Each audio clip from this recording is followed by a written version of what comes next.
but just not enough to get it done. And the bats were very, very cold. With that in mind, where do the Cubs go from here? I really think that this is going to be so magnified now over our next handful of shows as we get into the trade deadline here in a little over a week now.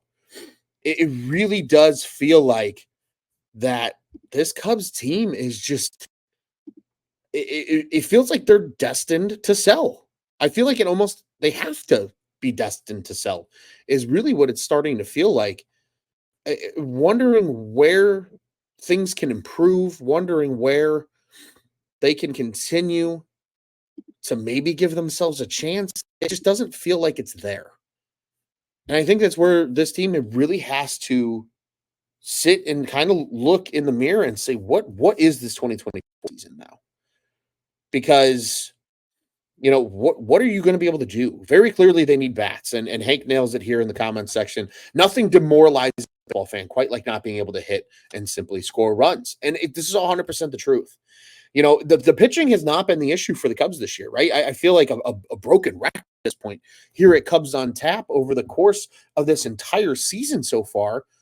They continue to pitch great on the starting side. Sure, series maybe wasn't the best series for the starters. Hendricks was serviceable. He gave up 3 earned. Usually 3 earned at least keeps you in a ball game. But when your bats can't score a single run, that loss looks really, really ugly. Justin Steele, sure, he has a bad outing on Friday. But leading into that series, has been arguably the best pitcher in baseball over his last 9 starts. Shota Imanaga picks up where he left off. That hasn't been the problem. It's exactly what Hank says here. The bats can just not get anything going. And the craziest part I think about all of it too is this was a Cubs team that a year ago was among the tops in baseball with those 10-run games. And sure, they were inconsistent as all hell when it came to those 10-run games. You'd have a 10-1 throbbing one and then a 2-1 loss the next. But at least they were putting up those big games. I can't think of, outside of that Baltimore series that we just saw before the All-Star break, when have we seen this Cubs team routinely put up over 5 runs? It hasn't happened a lot this year. It simply hasn't happened a lot this year. The offense has not been at the same level as it was a year ago. The offense last year wasn't the problem. It was largely the pitching. And then it's a big, huge flip-flop this year. The starting pitching is absolutely sensational, 1 through 5, truthfully. I mean, last year it was Steele, Stroman before he got hurt, and then a lot of question marks. This year, everybody's clicking 1 through 5. But now the lineup can't click. They're not getting anything that they need. And it is demoralizing. It's incredibly demoralizing, Hank. You're 100% correct. Because right now, as we sit here and say, where does this team go from here? It feels like a wasted season. And because the offense wasn't ready to hit. Bellinger regressed, which credit to my co-hosts here who sit on this microphone with me over the course of an offseason on a weekly basis. And we talk what this Cubs team could look like coming into the year. And Drew continually brought us back down to earth and was like, guys, this offense, like they have to have a lot of things right to replicate what they did a year ago. And there's been great stories, obviously, right? We've praised and continued to praise guys like Ian Happ, who have turned it on of late. Guys like Michael Busch, who have been consistent over the course of the season. But guys like Seiya Suzuki have been up and down. Cody Bellinger has not hit at the level he did last year. Cody Bellinger and Seiya Suzuki carried this Cubs team for a large part of that hot stretch, late July to early September. They have nobody right now that's carrying this team. Michael Busch and Ian Happ are doing a lot of great things, but it's not enough to carry this team. I don't think they have that bat in this lineup that can carry this team, at least not this year with the way guys are playing. Now, sure, guys can outperform the norms or, come out of nowhere and surprise you and maybe carry this club. But they haven't gotten that. And I don't think they're going to get this season from anybody currently on the roster. So it's a big offseason coming up for Jed. And I think it's a big trade deadline. We don't even have to talk about the offseason yet. We'll kick that can when it comes. this Cubs team right now, right this very moment, is truly, in my opinion, in a position where they have to sell. To me, there's no other way around it at this point. Because what are you going to do when you get to the offseason and Juan Soto's not available? Right? Let's say even he did want to come to Chicago. Are they going to pay him what he wants to be paid? Probably not. So how do you, the collective you, and this you being Jed Hoyer, how do you make this offense better for next season? I think you have pieces, truthfully. Michael Busch, 100%. Ian Happ, yeah. But there's a lot of question marks, too. Part of me feels like maybe trading Cody Bellinger here at the deadline might be the right move. Because you have to think about the future. And to me, there needs to be a switch up. Because clearly this core, as constructed, is not getting the job done. Plain and simple. Just not getting it done. Now, if this team can put it, another really, really high quality bat in there, and then maybe another really strong bat in there, maybe things can go better.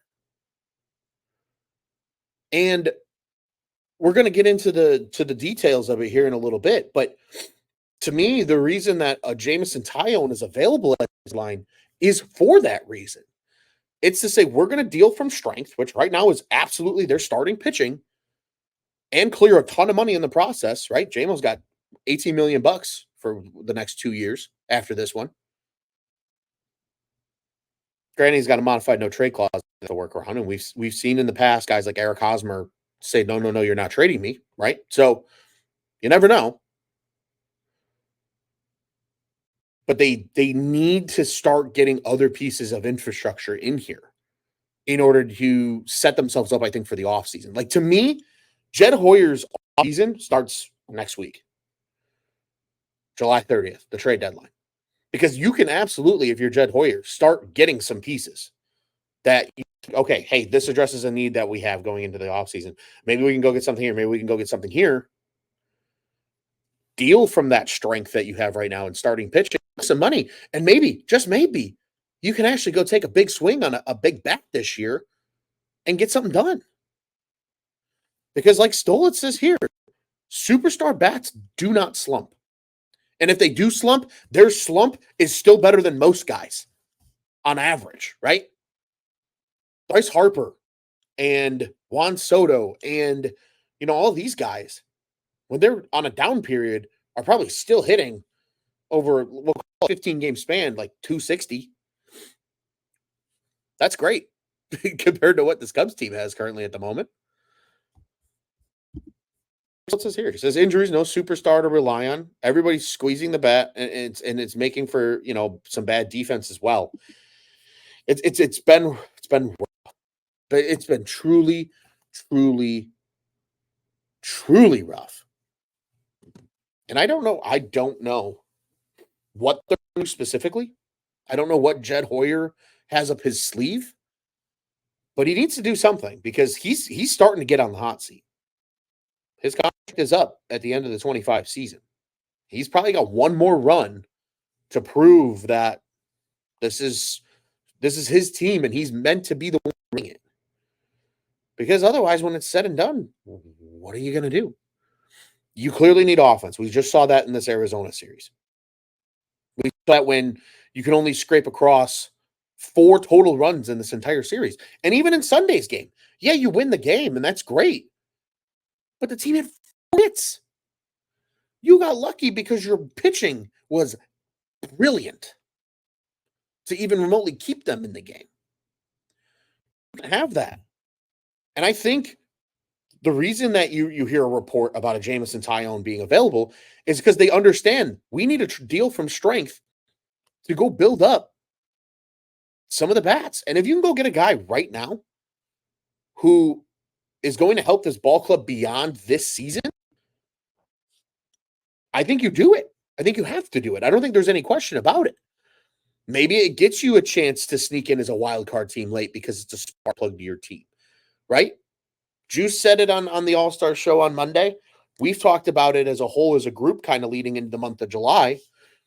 Buy and sell at the same time, but deal from strength. And that seems to be what's coming. And we're gonna address the exact here in just a second in regards to the player and what that means from a contract standpoint and things of that nature. I do want to share a comment, one more here from Stole It Breezing. He says, Counsell is the fire against Jesse Rogers, but not with the umpires squeezing the Cubs in games. The most has shown all season. And I'm sure he's frustrated. And that's not his managerial type. I appreciate the manager that gets fired up. I do, truly do. I think it's fun and it's awesome to see. But even in Friday's game, he was chirping and yelling from the dugout. I think a lot of these umps just respect Craig Counsell and they let him get away with a lot more than some of the other managers do in baseball. Like Aaron Boone gets tossed all the time, but that's just because he's got a big mouth. And I don't think that's a bad thing.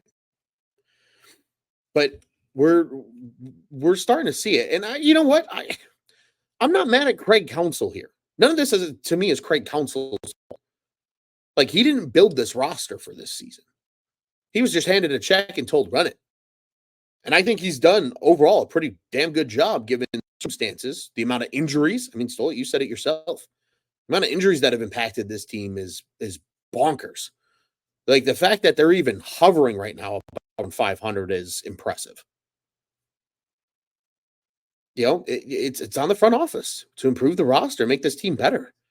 There was a graphic that came out. I just saw this the other day, and I don't have it exactly in front of me. Actually, I almost entirely forgot about it until this moment. Of teams' yearly revenue and how much of that revenue goes toward the payroll of the actual team, right? The Cubs are like in the bottom half of the league in terms of actual like percent of revenue as an organization that goes toward the payroll. And it's below 50% of their yearly revenue. And there's a lot of teams up there that are smaller market teams where it's just like, hey, we don't make a ton of money, so we have to pay our players.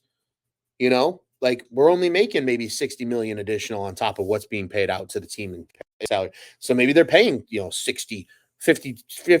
to 65% of their revenue yearly is going to paying the roster. But the Cubs are at like an abysmal number and not much better than the White Sox. I think that's the incredibly important part of all that too. It just goes to show they need to start making something happen. And you absolutely have to draft and develop talent. Like, there's no question about that. You can't. Not everybody's the Dodgers and can pay everybody billions of dollars and just run it. And they can't. Not everybody can just go buy a Shohei Ohtani or go buy a Freddie Freeman. But even then, like, you still have to develop talent. The Dodgers have developed talent. And a lot of times the Dodgers take that talent that they develop and they flip it. And they go get a Mookie Betts and then give him that big extension, right? I think there's some of that needs to maybe start happening with the Cubs, where you can take some of this talent now that you've developed, go trade for those established players that are superstars, and then pay them and keep them here and let them build and be a part of the franchise long term. And I think they need to do that here at this coming deadline. Or at least try to, right? Sometimes things just don't work out in your favor, and maybe you have to wait till the offseason to make a move like that. It's entirely possible. But that's something they got to keep an eye on. A quick comment here from Tamina 2. Tamina 2? I think it's Tamina 2. He says, what's up, man? How you doing? What was the game today, good or bad? It depends. It depends what lens you talk through it here. It was a quick update. I mean, they had 4 hits offensively and they scored 2 runs. But Shota looked really good today. The bullpen looked good. So from a pitching side, it was a great game. From a hitting side, it was an egregious game. I can't believe they won, to be brutally honest with you. And that just goes to show. Tamatu says, Chicago Cubs are in top 3 of revenue for MLB teams. No reason why they can't get the Yankees or the Dodgers and spend a ton of money every year. I'm going to pull up the graphic really quick because I do have this readily available. So let me grab it because I think it's quite fascinating here. Here we go. This is what we got going on right now. In total revenue, yes, the Cubs are third highest in baseball. So we're just backing it with some numbers here for you.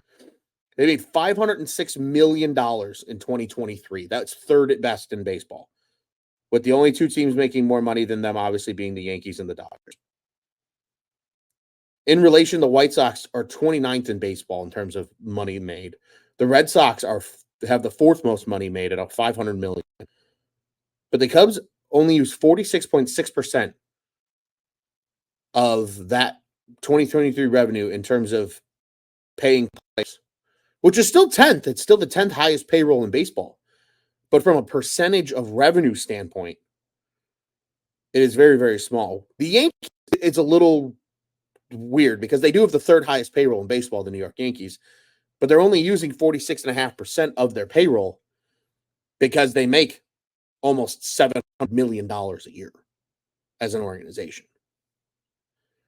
Where on the flip side, right, a team like the Toronto Blue Jays make the 17th most money in baseball, $328 million, but 246 of that, which is the ninth highest payroll in baseball, goes toward their stuff. I mean, there are teams here that have 70% or above of their payroll is of their revenue.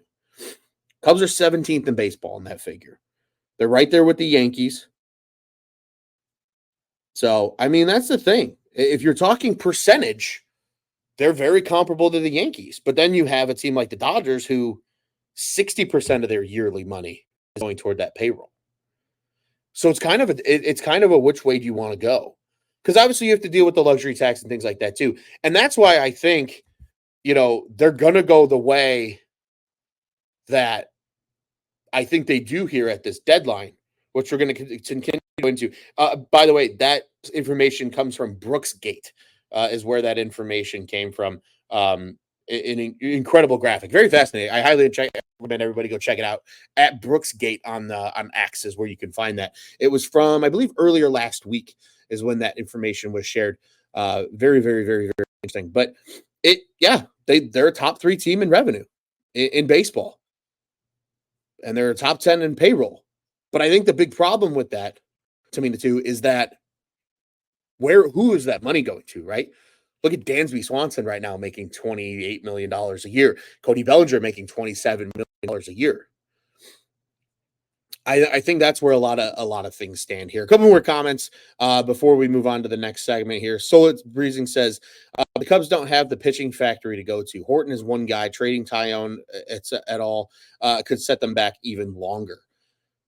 Yeah, Horton is a guy, but is everybody forgetting about Ben Brown and Jordan Wicks and all these other guys? Like, sure, they're hurt, but injuries have been happening across baseball all year. The Cubs have had no problem filling in guys. Javier Assad has been good. I think, and this is the thing. A year ago, every single Cubs fan I spoke to, even though I knew damn well that Tyone would turn it around this year, wanted Tyone gone. And now everybody's, don't trade Tyone. Which one is it? Where do they go from here? Which way is it? Because yes, it's better in pitching. I fully support that theory because those guys can go deep into games. Look at a guy like Shohei Managa. Look at a guy like Justin Steele, right? Justin Steele was the young guy that they gave an opportunity to, and he proved that he could be that guy. They might have other guys in the system. They also might go out and get Roki Sasaki if he's posted this year, who's 25 years old. He's 25 years old, and he's one of the best baseball. It's going to be really interesting to see where things go from here.